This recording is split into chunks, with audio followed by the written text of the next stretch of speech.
Where are we? We are currently in my office at Restoration Plaza. We're not in a park, we're in my office. Welcome. Why are we in this location? We're in this location because it's a very busy day in the district and we're handling a couple different crises, but we still wanted to make this happen. So we got the flags, we're looking official, it's a little warm, but we're making it work. All right, well, you have like some cool stuff on your bookshelf. Can you tell us about it? I have a picture that my legislative director May made for me where it's me over the lemonade cover because we got punished in the city council a couple years ago for standing up what we believe in, and we made lemonade out of lemons. So that's what that picture stands for. That photo is one of my favorite photos in the New York Aquarium. Our photographer Jordan took that. You can see that we have the COVID masks because that's when COVID was very prevalent. What else do I have over there? I have some awards, maybe from like our middle schools. I got some walnuts. Walnuts. Is The that necessary is things that we go-to need. snack? Brain food, brain food. You're the youngest ever elected to the New York City Council. What's been the biggest adjustment in walking into a workplace that has a disproportionate number of older folks? Yeah, so I got elected at 23. I'm 27 now, so I definitely feel like I've grown up within this job. I think the biggest change that I experienced going into it, or I guess one of the most like jarring realizations that I had going into it was that you go into this industry where a lot of people are older than you and maybe have been doing this work for some time, and I realized that many of them don't know what they're doing. So I felt like it was a leveled playing field for me, and I really found that I was able to be creative within myself and within the age group that I come from. Did I answer your question? Yes, you Okay. did. And the age group that you come from, like we're talking about Gen Z. Yeah. And so there's like reports that 80% of them are like still like up to 80% Yeah. are still living at home.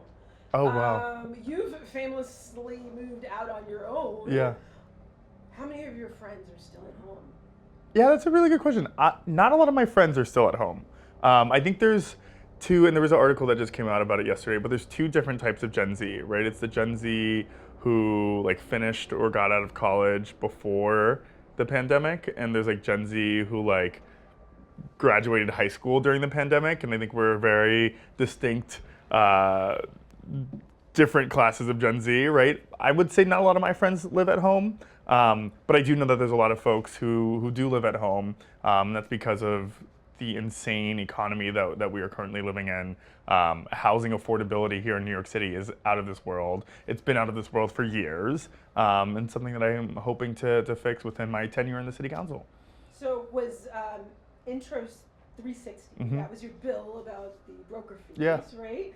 Was that designed to help your contemporaries get some independence? Absolutely. Move out? Absolutely. I mean, it was to help young people who want to move out of their parents' house, right? I think the bill stemmed from the fact that I was moving out of my home into a new apartment, and confronting all of these broker fees were such an obstacle in me finding my own place. And so many young people, and even not young people, so many New Yorkers in general, find difficulty in moving from one apartment to another because of these forced broker fees that they're paying to a broker that they'd never hired. So this was a bill that was not only, didn't only come from something that I experienced, but that I see so many of my constituents and New Yorkers as a whole experiencing every single day. So, I'm pivoting. Mhm. You had a legislative package to attack New York City rats. Mhm. The enemy of New York City. Yes. Every New Yorker has an outrageous rat story. Mm-hmm, mm-hmm. Can you tell me yours? My most outrageous rat story, and I think I've told this on the internet once before, but I was at House of Yes with a friend of mine, and we ate artichoke pizza. House of Yes is a club in Bushwick, and we ate I think she ate a lot of artichoke pizza like right before. And if you know like those artichoke slices, they're like really heavy and creamy and whatnot. And this is kind of gross, but she started to throw up. And the second her geyser of vomit was coming out of her mouth, a rat ran and got hit at the same time that the vomit came out. And it squealed and jumped and ran away. and left a trail of vomit after it. I didn't know how to say that in a non-gross way, but. So your activism began in the Black Lives Matter protests and with Warriors in the Garden, and you did great work there. What advice would you give to activists now in the wake of these punishments for protesting? What we believe in this space where we're supposed to have free speech? Wow, that's a really tough question, because I think that's something that I'm still figuring out myself, right? I think every single week we are seeing boundaries pushed where we did not expect them to be pushed before in terms of how it infringes on our First Amendment rights. I really do believe that how we communicate and how we change public perception is a type of activism, and it was something that really came from my initial days in protesting in 2020, and that was the use of social media, right? I think storytelling and narrative is very important right now, right? Especially in terms of convincing and showing those who are maybe blind to this growing authoritarianism that we're seeing.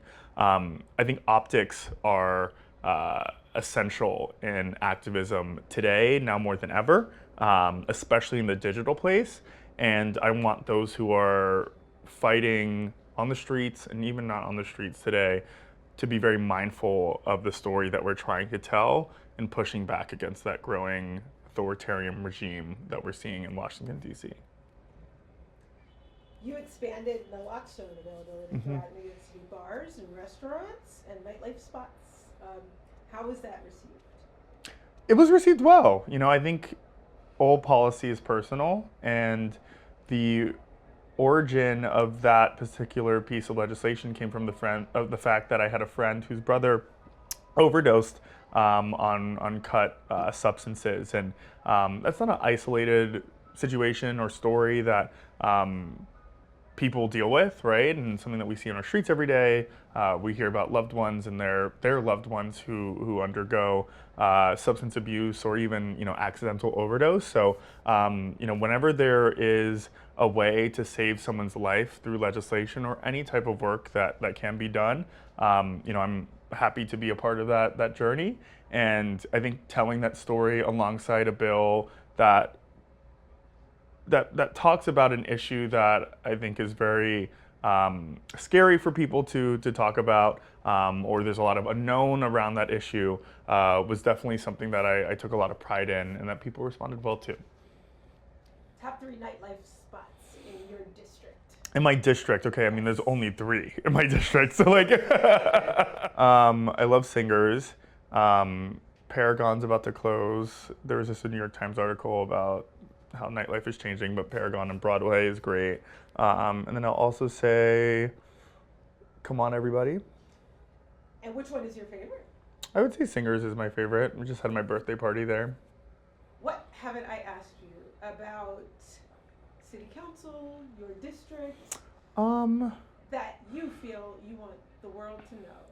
Yeah, I think something that I think and I talked a little bit about this in terms of activism, but over the past couple of years, my team and I have really built a very strong communication strategy that I don't think has existed in politics prior to what we were doing.